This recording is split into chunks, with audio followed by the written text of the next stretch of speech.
రాష్ట్ర bar council గత 20 ఏళ్లుగా ఆదాయ వ్యయాలపై శ్వేతపత్రం విడుదల చేయాలని హైకోర్టు న్యాయవాది రాపోలు భాస్కర్ డిమాండ్ చేశారు. మలక్పేటలో ఏర్పాటు చేసిన సమావేశంలో మాట్లాడుతూ న్యాయవాదుల ఎన్రోల్మెంట్ సంక్షేమ నిధి బహిర్గతం చేయనందుకు బార్ కౌన్సిల్ నోటీసులు జారీ చేయడం దారుణమని విమర్శించారు. నోటీసులకు భయపడేది లేదని చెప్పారు. బేషరతుగా నోటీసులు వెనుకకు తీసుకోవాలని, లేకుంటే రాష్ట్ర వ్యాప్తంగా ఉద్యమం చేస్తామని హెచ్చరించారు. గత 8 ఏళ్లుగా బార్ కౌన్సిలింగ్ చైర్మన్ కొనసాగడం అప్రజాస్వామికమని అన్నారు. బార్ కౌన్సిలింగ్ ఎన్నికలు జరపమనడం నేరమా అని ప్రశ్నించారు. నిధుల అక్రమాలు జరగకపోతే జనరల్ బాడీ సమావేశం నిర్వహించి 2014 నుంచి ఆదాయ వ్యయాలను బహిరంగపరచాలని డిమాండ్ చేశారు. వెబ్సైట్ పెట్టామని తప్పుడుగా ప్రకటిస్తున్నారని తెలిపారు. ఎంత ఆదాయం వచ్చింది? ఇప్పుడు ఎన్రోల్మెంట్ పేరుతో డబ్బులు వసూలు చేస్తారు, వెల్ఫేర్ ఫండ్ పేరుతో డబ్బులు వస్తారు, తర్వాత ఈ ఇన్సూరెన్స్ పేరుతో డబ్బులు వసూలు చేస్తారు అడ్వకేట్ల దగ్గర.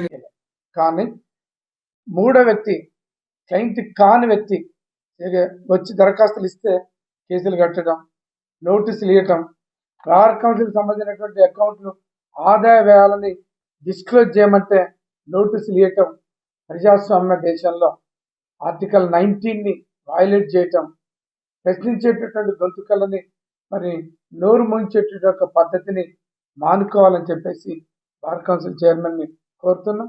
వెంటనే ఇచ్చినటువంటి నోటీసుని విత్డ్రా చేసుకోమని కోరుతున్నాం. 2 సంవత్సరాల కోసం ఎన్నికైనటువంటి బార్ కౌన్సిల్ చైర్మన్ ఎథిక్స్ లేకుండా, నీతి లేకుండా 8 సంవత్సరాల నుంచి రాష్ట్ర బార్ కౌన్సిల్ చైర్మన్గా కొనసాగుతుంది. బార్ కౌన్సిల్ మెంబర్లు కొనసాగుతుంది. ఏదైనా ఈ రాష్ట్రంలో ఒక బార్ అసోసియేషన్కు ఎలక్షన్ పెట్టడం నెల రోజులు లేట్ అయితే అడా కమిటీలను అపాయింట్ చేసి దగ్గరుండి ఎన్నికలు పెడుతున్నటువంటి ఈ బార్ కౌన్సిల్ చైర్మన్ 8 సంవత్సరాల నుంచి ఎథిక్స్ లేకుండా, పద్ధతి లేకుండా ఒక కాన్స్టిట్యూషనల్ బాడీకి చైర్మన్గా కొనసాగడం, మెంబర్లు కొనసాగడం అనేటటువంటి అనైతికం, చట్ట వ్యతిరేకం. మరి బార్ కౌన్సిల్ ఎన్నికలు జరపాలని నేను ఒక బార్ మెంబర్గా హైకోర్టు అడ్వకేట్గా హైదరాబాద్ హైకోర్టులో రిట్లు వేసినాం, నిలబడ్డం, రిట్లు వేయటం. బార్ కౌన్సిల్ ఎన్నికలు జరగమనటం నేరమా? బార్ కౌన్సిల్కి ఎంత ఆదాయం వచ్చింది, ఎంత ఎక్స్పెండిచర్ వచ్చింది, శ్వేతపత్రం రిలీజ్ చేయండి.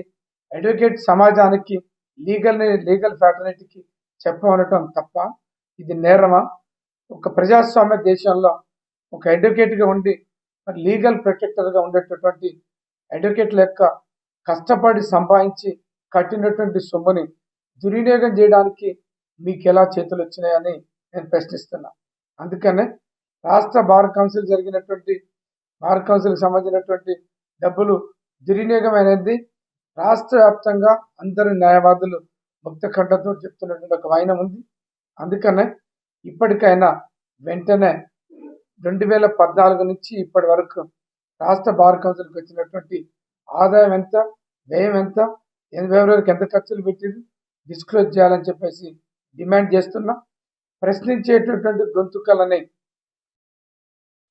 వ్యయం, ఆదాయం ఎంత చెప్పమని అడిగినటువంటి గొంతుకలని నోరు మూయించేటటువంటి పద్ధతులలో మీరు లీగల్ నోటీసులు ఇవ్వటం చట్ట వ్యతిరేకం.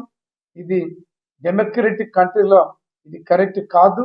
మీరు వెంటనే ఈ నోటీసుని విత్డ్రా చేసుకోవాలని, వెంటనే రాష్ట్ర బార్ కౌన్సిల్ సంబంధించినటువంటి ఆదాయ వ్యయాలని మరి వెంటనే రిలీజ్ చేసి, మీరు కాక నిజంగా బార్ కౌన్సిల్ చైర్మన్గా ఉన్నటువంటి నిజంగా మీరు నీతిమంతులైతే, నిజంగా మీరు అడ్వకేట్ల యొక్క డబ్బులు తినకపోతే, నిజంగా మీరు బార్ కౌన్సిల్ యొక్క ఆస్తుల్ని, బార్ కౌన్సిల్ డబ్బుల్ని దుర్వినియోగం చేయకపోతే మీకెందుకు భయం?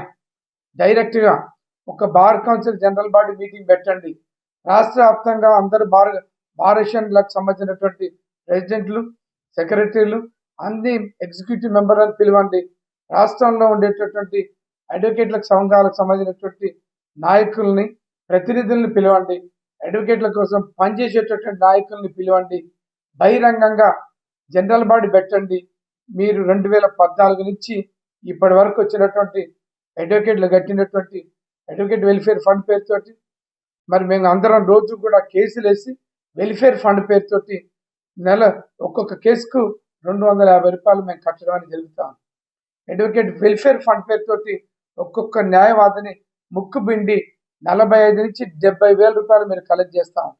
లేట్ ఫీజుల పేరుతోటి డబ్బులు వసూలు చేస్తాం. మీరు రకరకాల హెడ్ ఆఫ్ ది అకౌంట్స్ పేరుతో వసూలు చేసినటువంటి డబ్బుల్ని మరి అడ్వకేట్లకు ఎంత ఉంది ఎంత పోయిందని చెప్పాల్సినటువంటి బాధ్యత, ఎథిక్స్ మీకు ఉండాలి. మీరు ఎథిక్స్ లేకుండా 2 సంవత్సరాలకి ఎన్నికై 8 ఏళ్ళు కొనసాగినారు.